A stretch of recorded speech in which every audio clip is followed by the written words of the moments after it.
I was mugged the other week. Yeah, it was an awful experience. One person laughed. Thanks a lot there. Awful experience, really humiliating. What made it worse is I actually recognised the mugger. And he knew me, and we were both trying to pretend we didn't know each other. And it's hard to pretend you don't recognise your granddad in the kitchen. He just pushed me up against the fridge. He said, "Give me your goddamn wallet." I can't really impersonate him because I'm sober and I don't have any pee stains on the front of my pants, but okay, well, I'm sober. Back to the kitchen. He pushed me up against the fridge. "Give me your damn wallet." I said, "Granddad, what the hell are you doing?" "I'm going to bingo tonight, one way or the other." I said, "Granddad, don't take that money. That's for Granny's heart medicine, and you know she can't go to the strip club without it." "Give me that fancy watch of yours." I said, "Granddad, don't take that watch. That was given to me by my ex-girlfriend. It's 12 different alarms, one for each of her daily mood swings." He said, yeah, you're holding out on me. I know you've got more money. I saw you got paid by the Laughter Lounge. I said, "Yeah, Grandad, but it's the Laughter Lounge."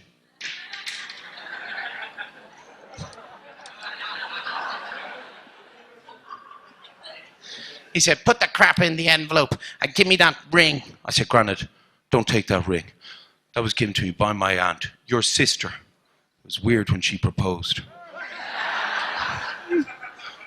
But the honeymoon was amazing." It's okay, my family are from Cavan.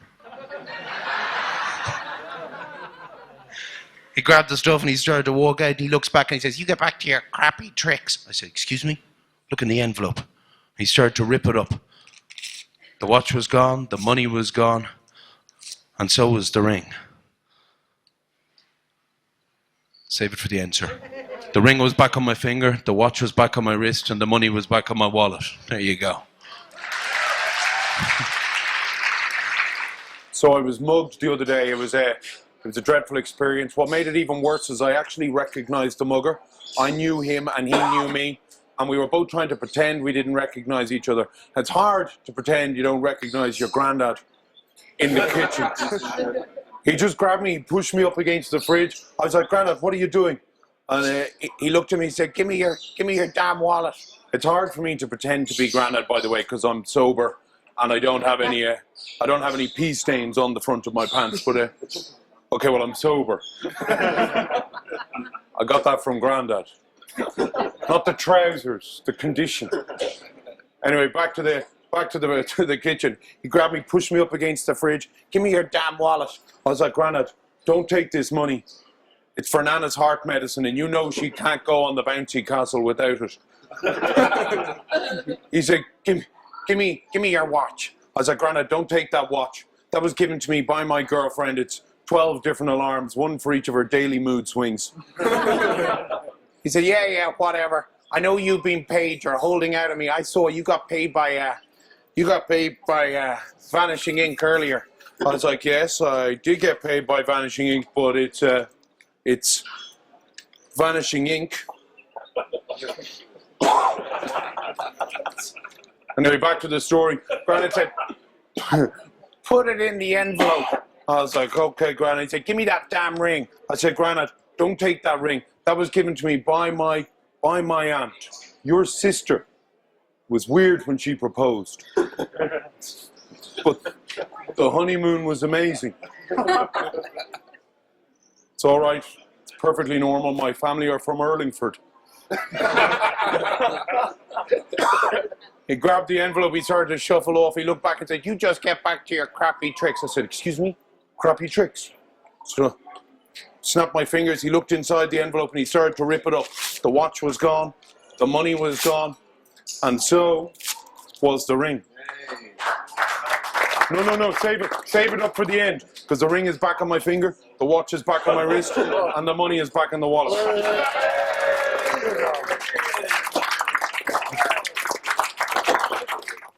Hi there, Jack Wise here. Thank you very much for buying this trick. It's a routine I've been using for the last 10 years, performing it in comedy clubs, corporate events, and also doing strolling magic close-up. I should firstly tip the hat to Oswald Ray, who is the inventor of it. in the 1950s, he actually used a slightly different version with a scarf, which was for vanishing the items, because I believe at the time that's what you would use if you were robbing somebody, to conceal your identity. Also, we must tip the hat, of course, to Tommy Wonder, which is really where the inspiration came from me for this trick. Alan Shaxson and Rich Morato also have brilliant versions which you can look up yourself. We're going to take you through the entire routine step by step so that you can perform it for your audiences. Okay, here's what you get to make the trick happen. First thing, we have a Z Fold wallet, and I've put in a credit card on both sides, and I've also obviously a matching note. We've designed these so that they're visible from a long distance. So if you're on stage playing for a larger audience, 750,000 people, you'll be able to see it. You have two watches. We've gone for the expanding bracelet watches so that it's easy to move them back down your wrist. And one of them is gimmicked so that it'll adhere to the magnet, which is on the pull. I'll show you that in 1 second. It goes closest to your hand.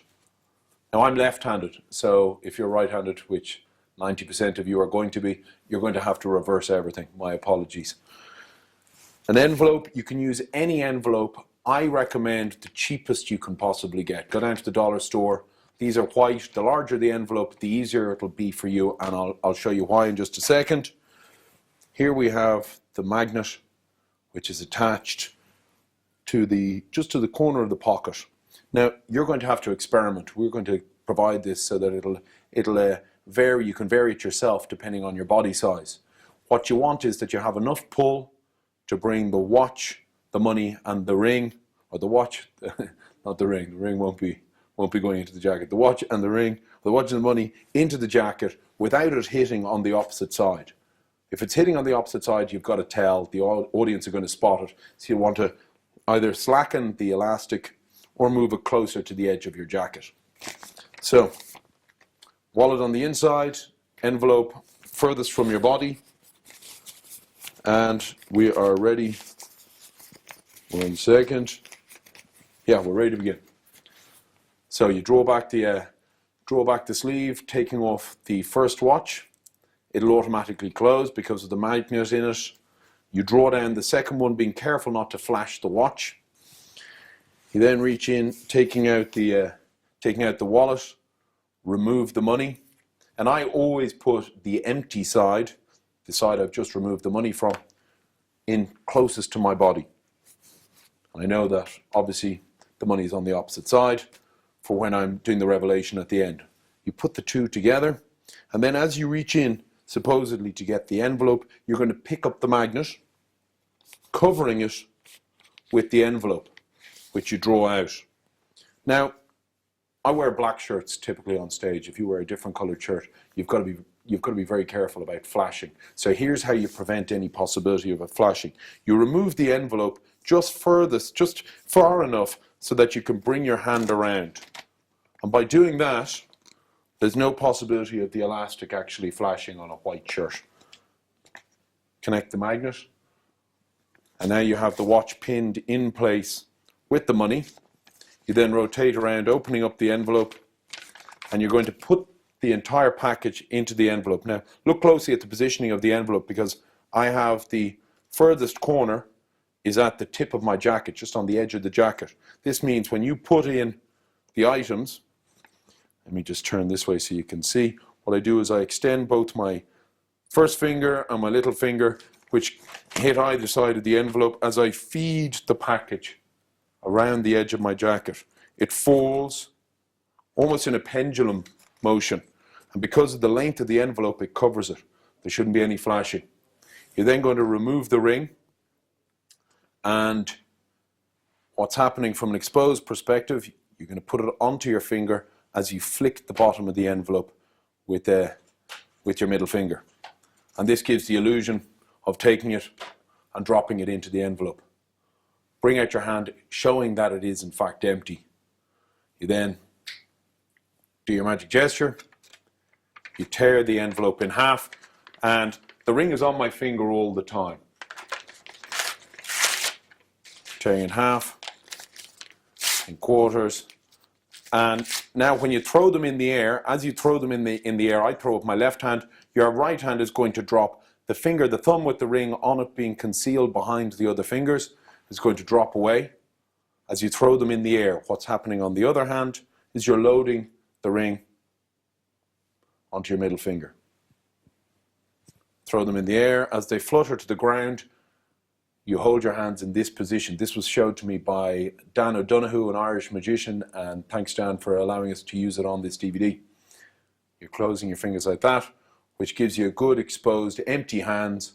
You then snap your fingers as you reveal the ring, pull back the sleeve revealing the watch, and then open the wallet revealing the money. And I often use a little flicking there, which if you were standing with a mic, they can pick up, and it's an applause cue. Now the cleanup, as you reach back into your jacket, you're going to pick up the bundle and load it into your pocket. So you're now free to go on with the rest of your show. You can even open up your jacket and show that there's nothing hidden, nothing untoward. Now that you've got an overview of the trick, let's go through some of the finer points in a little more detail. Firstly, when I take out the money, I'm quite careful to show the audience so that they can see that the wallet is in fact empty. I then close it over, putting it into my top pocket, and quite often I actually adjust it once or twice just to draw emphasis to the fact that it's actually in the pocket. When I take off the watch, I tuck the sleeve underneath the second watch. That prevents any possibility of the watch flashing or moving down my wrist.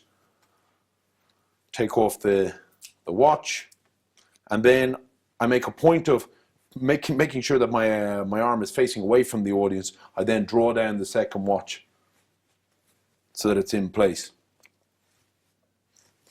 Okay, now to pick up the envelope.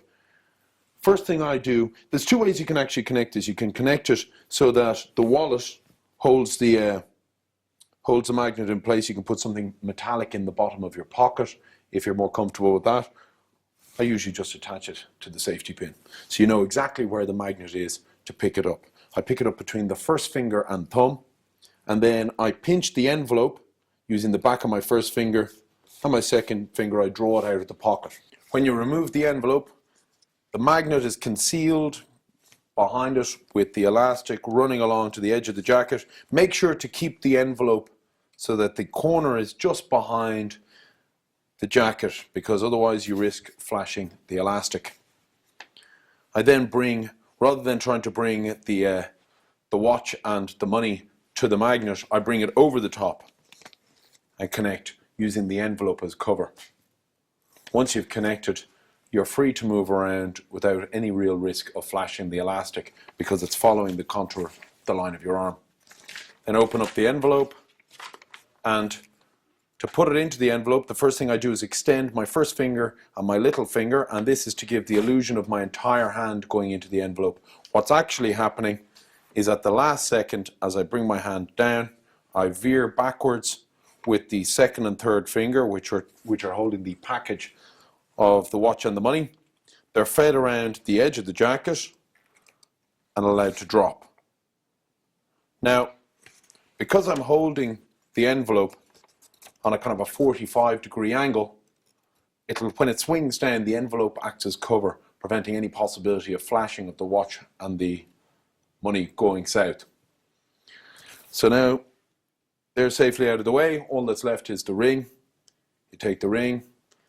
As you bring it down into the envelope, you're going to load it onto your thumb. I then flick the bottom of the envelope with my finger to give the illusion that the ring is being dropped inside. And now all that's left is to do the tear. And one thing you have to be careful about is to make sure that you don't actually flash the ring as you bring it over the edge. This is a moment of, you've got to be careful that the ring doesn't drop. So bring it around. I then rip the envelope in half, in quarters, and as I said, the cheaper envelopes are better. They're easier to tear. And the last thing is to throw them up in the air. As you throw them up in the air, I draw the ring back so that it's hidden behind the right hand. As I throw them into the air, my hand is hiding the ring on the thumb. So they go up in the air, and as soon as they do, my hand drops to the side and the ring is just loaded onto the second finger. Hands come back up into a semi-applause cue and the audience will start clapping. I often put one hand out gesturing not to applaud yet. Snap the finger, reveal the ring back on the finger, the watch back on the wrist, and the money back in the wallet.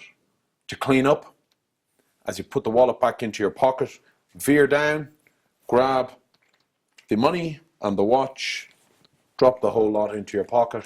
You're free to get on with your show. You can even show your jacket empty. Trick's done. A couple of quick afterthoughts. Things I've discovered using this trick on the road over the last decade or so. Firstly, way to pack the items so you don't forget anything and you don't leave any pieces behind in your jacket which end up in the dry cleaners. I wrap both of the watches around the wallet and then I just push the safety pin through the corner of the wallet and I attach both the ring on the elastic and the magnet to the back of the watch. And that keeps everything together. When I'm actually carrying it in my case, I make sure to fold the ring behind so that it doesn't smash either of the faces of the watch, and then put it inside an envelope, and that keeps everything in its place, ready for a performance. Next thing is, if your pockets are deep in your jacket, I use an envelope which I fold up, which acts as a kind of a shelf so that the wallet remains visible all the time. Last point, make sure you don't have Sharpies in your pocket or anything protruding from your pocket, because the watch, when it's drawn back in, will snag on the top of the Sharpie and be visible to the entire audience. So a couple of quick pointers. That's it. Thank you very much for purchasing this DVD, and I hope you enjoy performing it. Ladies and gentlemen, please welcome Andy Gladwin.